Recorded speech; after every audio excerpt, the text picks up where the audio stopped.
போரூரில் தீ விபத்து ஒத்திகை பயிற்சி, இயக்குனர் சீமா அகர்வால் பங்கேற்பு.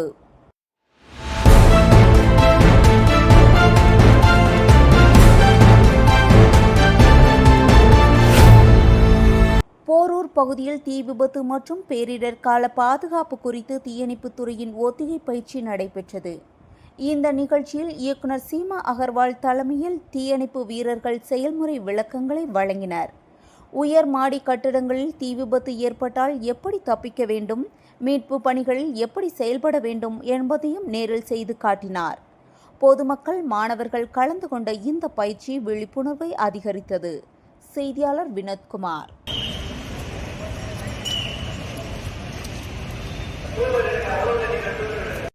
Prepared to handle such events.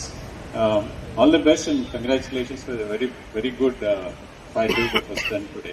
Thank you very much. I also thank ma'am for taking so much of an effort to actually mobilize the whole team and then bring the whole team of Tamil Nadu to Chennai's big units here and then help us to conduct this fight.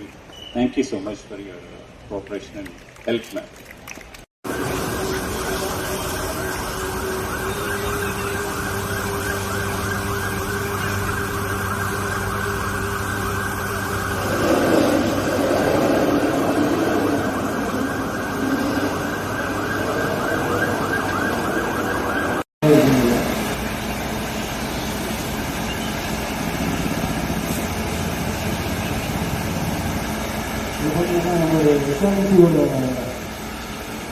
Rescue team வந்து wheels வந்து 2 டீம்ஸும் wheel செக்ஷனில் rescue பண்ணி போட்டுருக்காங்க.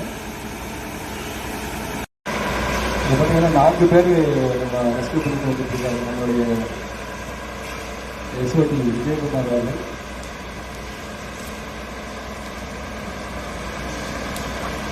கொஞ்சம் பின்னாடி வந்துருங்க.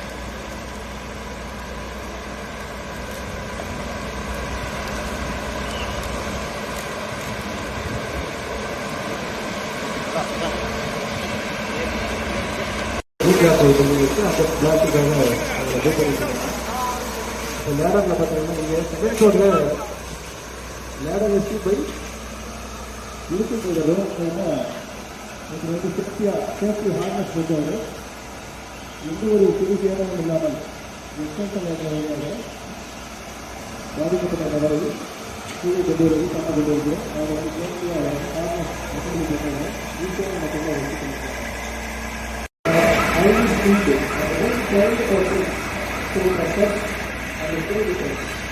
Definitely you will still be away and certainly you will not only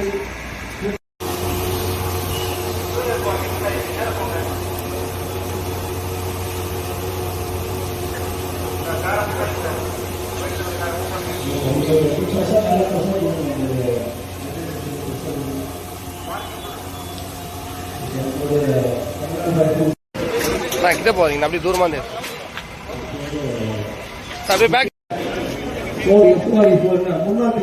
இது வந்து ஈஸியா ஒரு ஸ்ட்ரக்சர்லயோ அதாவது ஸ்டேர்கேஸ் அதே மாதிரி ரேம்ப்லயோ அந்த பக்கத்தை யூஸ் பண்ணலாம். பேபி கேரி வந்து பார்த்தீங்கன்னா இங்க பேபி கேரி அவர் வந்து ஸ்மோக் அதிகமாக இருக்கிறதுனால ஒரு குழந்தை ரீதி வர மாதிரி நம்மளுடைய பிரிட்டிங் அப்பார்ட்மெண்ட்ஸை பயன்படுத்தி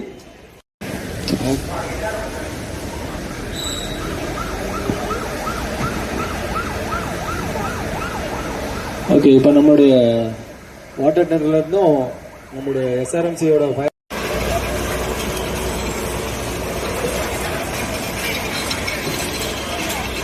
அக்னி குஞ்சொன்று கண்டோம், அதை ஆங்கொரு காட்டினில் பொந்திரை வைத்தோம், எங்கு தணிந்தது காடு கடல் அழைப்பதும் உயிர்களை காப்பாற்றுவது மட்டுமே நமது நோக்கம். The serve to save is our motto. எந்த ஒரு தீ விபத்து ஏற்பட்டாலும் பேரிடர் காலங்களிலும் நீங்கள் அழைக்க வேண்டிய தொலைபேசி எண் 112. இந்த அவசர அழைப்பு எண் 24 மணி நேரம் சேவை உடையது. அனைவரும் இதனை தேவைக்கு பயன்படுத்துங்கள், இழப்பினை தவிர்த்திடுங்கள்.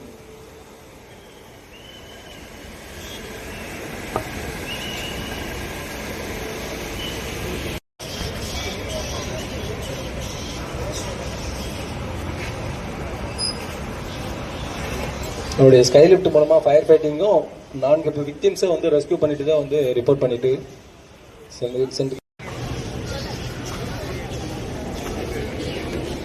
ஓகே,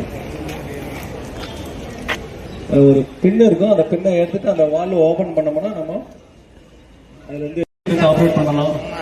தண்ணி ஏற்றி ஊற்றிடக்கூடாது. ஏன்னா பவர்ல யூஸ் பண்ணும்போது நமக்கு ஷார்ட் சர்க்கியூட் ஆகி நம்ம மேல பவர் அட்டாக் ஒரு பக்கமா நின்று எல்லாரும் தான் எடுத்துட்டு இருக்கோம்.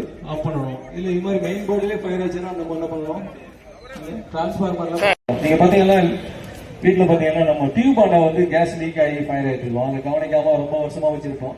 அப்போ வந்து பாத்தீங்கன்னா பிளாங்கெட் மெத்தட்ல ஒரு நம்ம வீட்லயே போர்வை இருக்கும், ஒரு பெட்ஷீட் இருந்தாலும் அதை நம்ம தண்ணியில நனைச்சு அதனுடைய வாய்ப்பகுதி ஃபுல்லா கவர் ஆகிற மாதிரி மூடணும். காத்து இல்லாம பக்கமா மூடிட்டோம்னா ஆயிடும். மூடிட்டு நம்ம ரெகுலேட்டரை ஆஃப் பண்ணிட்டோம்னா ஈஸியா ஃபயர் அடிச்சிடலாம். மாட்டிக்கிட்டு குழந்தைகள் தாழ்பா போட்டுக்கிட்டா இந்த ஹைட்ராலிக் டோர் ஓப்பனர் யூஸ் பண்ணி அந்த டோரை பிரேக் பண்றோம். பிரேக் பண்ணி நம்ம ரெஸ்க்யூ பண்றோம். One of the most power நம்ம பார்க்கறது காம்பாக்ட் ரெஸ்க்யூ. எலக்ட்ரிக்கல் பவர் மின்சாரத்தில் இயக்கக்கூடிய ஒரு பவர் சாதனம். எவ்வளவு பெரிய மரத்தையும் நம்ம கட் பண்ண முடியும். எவ்வளவு பெரிய மரத்தையும் கட் பண்ணலாம். எத்தனையோ புயல் மழை காலங்கள்ல ஒரு நாள் எவ்வளவு பெரிய பூமியில ரூட்டை கட் பண்ணிடலாம். நமக்கு எவ்வளவு தேவையோ அந்த ரூட்டை கட் பண்ணி உள்ள போய் நம்ம ரெஸ்க்யூ பண்ண